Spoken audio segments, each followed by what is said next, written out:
যে কুড়িগ্রাম নাগেশ্বরী থানা একটা ছেলের নাম তাজুল নাকি, তাজু ভাই দেখছেন কথা ঠিকভাবে গোছায় বলতে পারে না। এই ছেলেটা দেখতে হ্যাংলা ফাংলা, বউটা চলে গেছে, কথা কয় না কেন, ওর মনে খুব কষ্ট।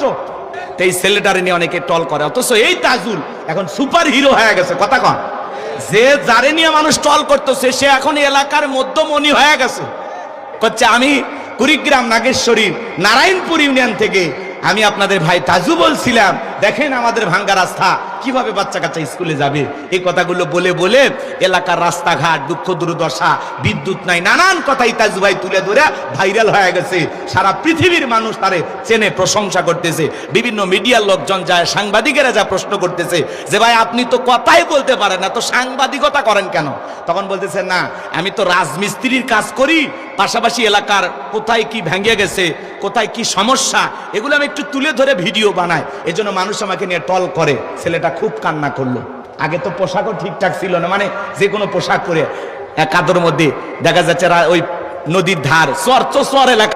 এখন তাজুল ভাইকে দেখার জন্য গাইবান্ধা থেকে, রংপুর থেকে মানুষ ছুটে যাচ্ছে নাগেশ্বরী চরে। মানুষ তার ভিডিও দেখতেছে, মিলিয়ন মিলিয়ন ভিউজ হইতেছে। তো হোক, আমরা দোয়া করি এরকম যারা সমাজের সত্যিকারে নিবেদিত প্রাণ, এই তাজুল ভাইয়ের আসলে সমাজের এরাই প্রকৃত মানুষ। এরা এলাকাকে মহাব্বত করে, এলাকার মাটিকে মহাব্বত করে, এলাকার মানুষের দুঃখ দুর্দশা তুলে ধরে। এরাই প্রকৃত সাংবাদিক হওয়ার যোগ্য। কথা বলেন ঠিক না? এরা আসল সাংবাদিক, যারা সত্যটা তুলে ধরে। উনি বারবার বলতেছে নতুন প্রধানমন্ত্রীর কাছে চাই, নতুন এমপিদের কাছে চাই, এই শহরের রাস্তাগুলো পাকা করে দেন, আমাদেরকে একটু বিদ্যুৎ দেন, আমরা একটু শান্তিতে বাঁচি। ছোট ছোট মানুষ, কিন্তু ছুটছে না মানুষ, প্রধানমন্ত্রীর কাছে চাইতেছে। ও চাওয়া লাগবে কোন জায়গায়, জায়গা মতো। কথা কয় না, কথা কয় না। এ তাজুল ভাই কি ভাইরাল হয়েছে না? কথা কয় না। তার এই টিকটক আছে না নাই? ভিডিও আছে না নাই? ও দেশে টিকটক আসিয়া সব গেল ভাসিয়া, সিদ্দিক সোরা নায়ক হইছে আইডি খুলিয়া, তাজুল ভাই সাংবাদিক হইছে আইডি খুলিয়া। কথা কন, এই মোবাইলে হয় কি জাদু আছে ভাই, পোলা পান বুঝাছে, পড়ালেখা তুইলা রাখছে সপ্ত মাকাশে। এখন আর পড়াশোনা ভালো লাগে না, মন বসে না, পড়ার টেবিলে মন চলে যায় এখানে সেখানে। যুবকেরা পাগল পারা হয়ে গেছে দুনিয়া পাইয়া। এজন্য যুবক, এখনো সময় আছে। আর মোবাইলে উল্টা পাল্টা ভিডিও দেখা যাবে না, নাচ গান দেখা যাবে না, নাটক সিনেমা দেখা যাবে না।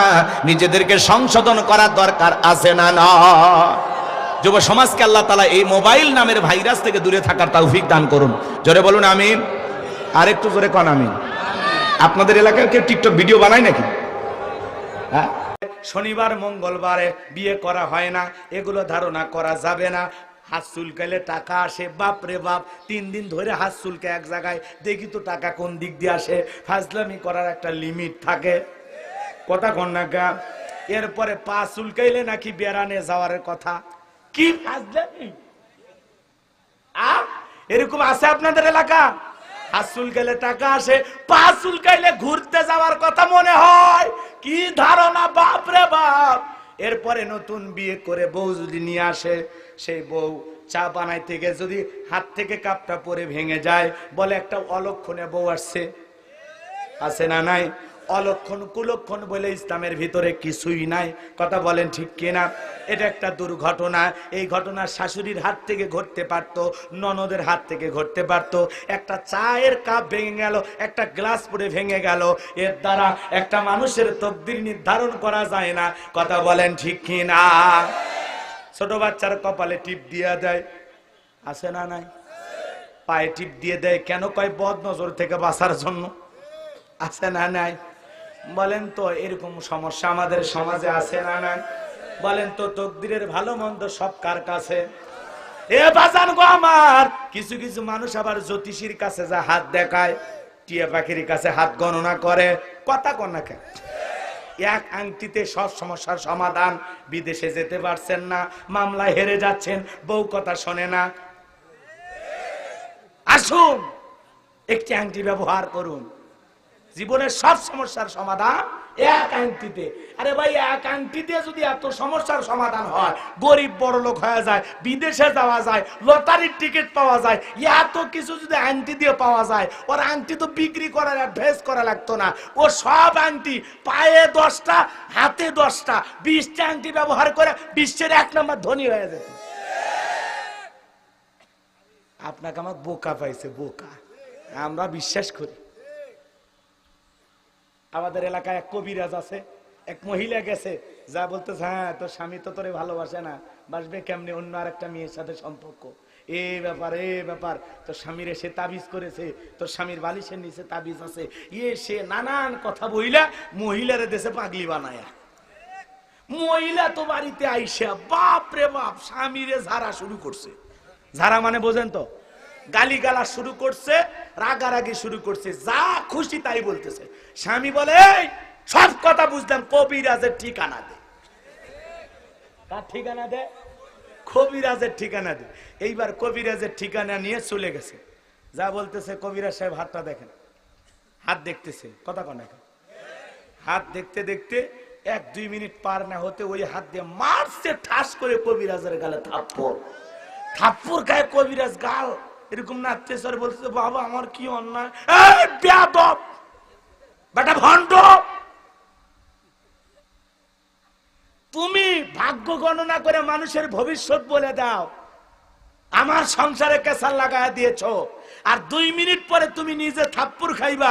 আমি তোমার থাপ্পড় মারা নিতে বাড়ি থেকে রওনা করেছি, নিজের ভাগ্য গণনা কইরা 2 মিনিট পরে থাপ্পড় খাইবা, সেই কথা বলতে পারো না, আর মানুষের ভাগ্য গণনা করো, ভণ্ডামি শুরু করছো। কথা কন না কেন? তাহলে ওর ঔষধ কি? মার মার মার। মনে থাকবে? পারবেন? হ্যাঁ, চালাক হন, একটু চালাক হন, আল্লাহ বোঝার তৌফিক দান করুক, জোরে কোন আমিন। এ পাশান গো আমার, এই জন্য ভাগ্য গণনা করা যাবে না। যাবে? টিয়া পাখির কাছে যাওয়া যাবে, আংটি আপনার কল্যাণ করতে পারে। কথা কন না কা? তকদিরের ভালো মন্দ কার কাছে? ওয়াল কদরিহি শাররিহি মিনাল্লাহি তাআলা ওয়াল বাসি বাদাল মাউত। তকদিরের ভালো মন্দ আল্লাহর কাছে। কার কাছে? বাজান গো আমার, এরপরে আরো কত ধরনের শিরিক সমাজ আছে বাজান গো আমার, ভালো করে বোঝার চেষ্টা করবেন। একটা মহিলার সন্তান হয় না, কয় যমজ কলা খাও, আছে না না? কয় যমজ কলা খেলে যমজ বাচ্চা হয়, ভালো। যেই মহিলার সন্তান হয় না, বাজারে সব যমজ কলা খাওয়ায় দেন, এরপরে যদি আল্লাহ 2-1টা সন্তান দেয়, আর যমজ কলা খাইলে যদি যমজ বাচ্চা হয়, এ তো ভালো। 2 বারের কষ্ট 1 বারে হলো, মাঝখানে সেজারের টাকাটা বেঁচে গেল। কথা কোন ঠিক কিনা? এই সমাজে কত ধরনের শিরিক আছে বাজার, বলে শেষ করা যাবে না। বলেন তো, হিন্দু ধর্মাবলম্বীদের দুর্গা পূজায় যাওয়া, তাদের মেলায় যাওয়া মুসলমানের জন্য জায়েজ না হারাম? এখানে মুসলমান যায় কিনা? যাওয়া যাবে না। আমাদের জুমার নামাজে তারা কি আসে? ঈদের নামাজে আসে, জানাজার নামাজে আসে, সবে কদরে আসে, সবে বরাতে আসে।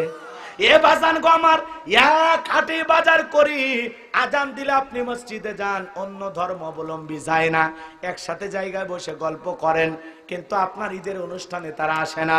ঠিক মুসলমান হিসাবে তাদের ধর্মীয় উৎসব অনুষ্ঠানে কোন ইমানদার মুসলমান যেতে পারে? ধর্ম যার, উৎসব তার। কথা বলেন ঠিক কিনা? ধর্ম যার, উৎসব তার।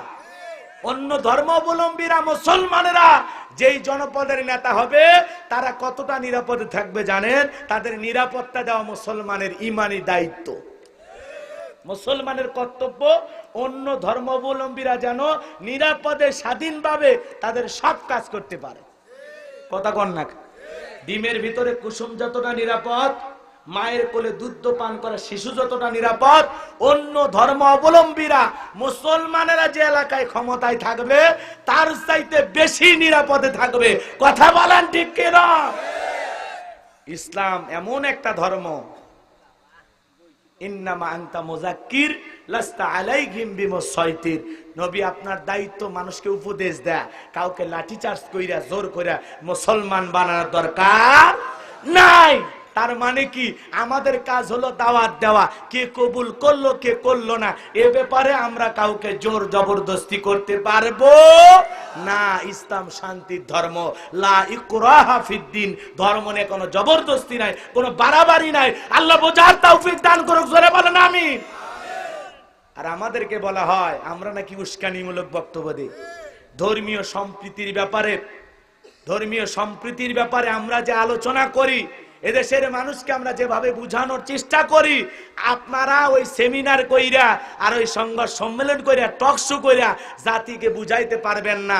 আমরা দরদ দিয়ে মানুষকে বুঝাই, একজন মানুষ আর একজন মানুষের সাথে কি আচরণ করবে, কি ব্যবহার করবে, মানুষের অধিকার প্রতিষ্ঠিত করার জন্য আমরা কথা বলি। সকল ধর্মের অধিকার প্রতিষ্ঠিত করার কথা বলি। কথা বলেন ঠিক কিনা?